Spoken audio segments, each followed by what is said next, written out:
थंडीमध्ये कधी-कधी आपल्याला उठायला उशीर होतो, नाश्त्याची काहीच तयारी केली नसते.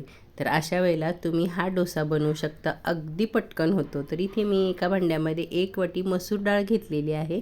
ती 2-3 पाण्याने आपण स्वच्छ धुवून घ्यायची आहे आणि कमीत कमी अर्धा तास भिजली तरी आपण ही रेसिपी बनवू शकतो. 1 तास भिजली तर खूप छान वाटली जाते. खूपच घाई असेल तर तुम्ही 15-20 मिनिटं कोमट पाण्यात सुद्धा भिजवू शकता. दुसऱ्या एका भांड्यामध्ये मी 1 वाटी ज्वारीचं पीठ घेतलं आहे. डाळ घेतली त्याच्या दुप्पट, म्हणजे छोटी वाटी डाळ घेतली होती त्याच्या 2 वाट्या मी ज्वारीचं पीठ घेतलं. 2 चमचे दही आणि पाऊण वाटी पाणी टाकून थोडं थोडं पाणी टाकत हे पीठ भिजवलेलं आहे. पीठ आपल्याला सुरुवातीला असं घट्टसर असं भिजवायचं आहे.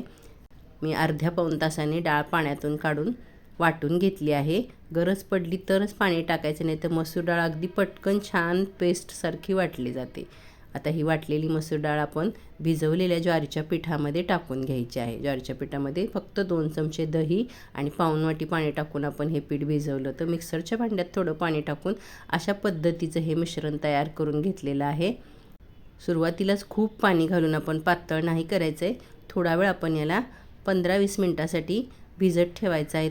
तोपर्यंत आपण एक छान अशी चटणी वाटून घ्यायची आहे.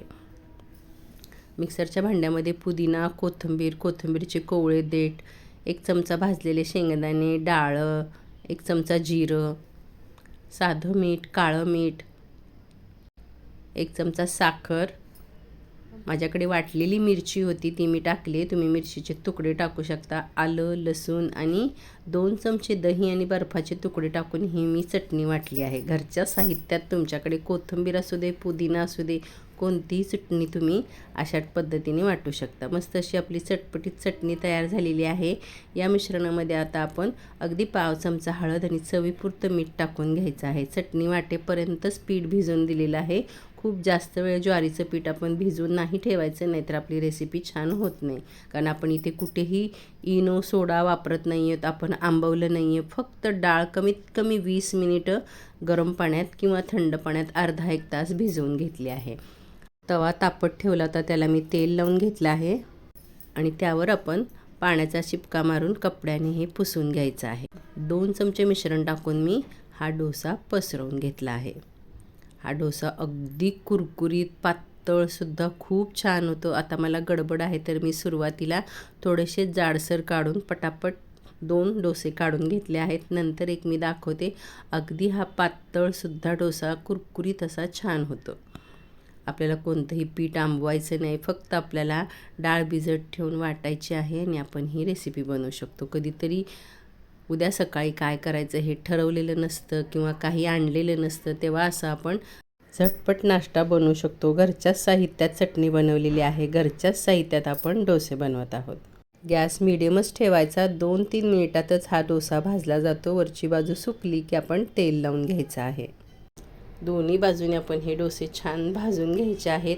मस्त असे चवीलासुद्धा होतात आणि काहीही बाकीची तयारी न करता आपण हा नाश्ता बनवू शकतो. त्यामुळे कधीतरी उठायला उशीर झाला, तयारी केलेली नसेल, तेव्हा असा वेगळ्या पद्धतीचा डोसा आपण बनवू शकतो नाश्त्यासाठी. आणि हेच डोसे तुम्ही असे जाडसर काढले तर याचे उत्तप्पासुद्धा मुलांना टिफिनमध्ये देऊ शकतात. जाडसर डोसे चटणीसोबत टिफिनमध्ये देऊ शकतात. चवीला खूप छान लागतात. वरची बाजू सुकली की आपण तेल लावून कडा सोडून घ्यायच्या आहेत आणि उलटून खालच्या बाजूने सुद्धा 2 ते 3 मिनिटं मंद गॅसवर छान भाजून घ्यायचं आहे. तुमच्याकडे पनीर, चीज असेल तर किसून टाकू शकता. बारीक कांदा, इतर मुलांच्या आवडीच्या भाज्या टाकून, सॉस टाकून हा उत्तप्पा अगदी छान लागतो. जरूर एकदा असा करून पहा. नेहमी रवा डोसा, उत्तप्पा, आंबोळीचं वाटणं घाटणं या पद्धती करायलासुद्धा आपल्याला कंटाळा येतो किंवा कधी विसरतं, कधी कुठून आपण बाहेरून आल्यानंतरसुद्धा असा पटकन संध्याकाळच्या वेळेला हा डोसा तुम्ही करू शकता. आता मी हा तिसरा डोसा एकदम पातळ पसरवला आहे. तवा मात्र छान तापलेला हवा. तापलेला नसेल तर अशा कडा चिकटल्या जातात. काढताना कडा आपल्या थोड्याशा फाटल्या जातात. आणि हा डोसा आपण हवा तेवढा पातळ पसरवून घेऊ शकतो. मंद गॅसवर छान अगदी कुरकुरीत होईपर्यंत आपण भाजून घेऊ शकतो. त्यामुळे तुम्ही हवे तसे हे डोसे करू शकता. चवीलासुद्धा खूप छान लागतात, झटपट होतात. अगदी घरच्या 2 साहित्यातच आपला नाश्ता तयार होतो. आणि अशा पद्धतीने डोसे करून पहा.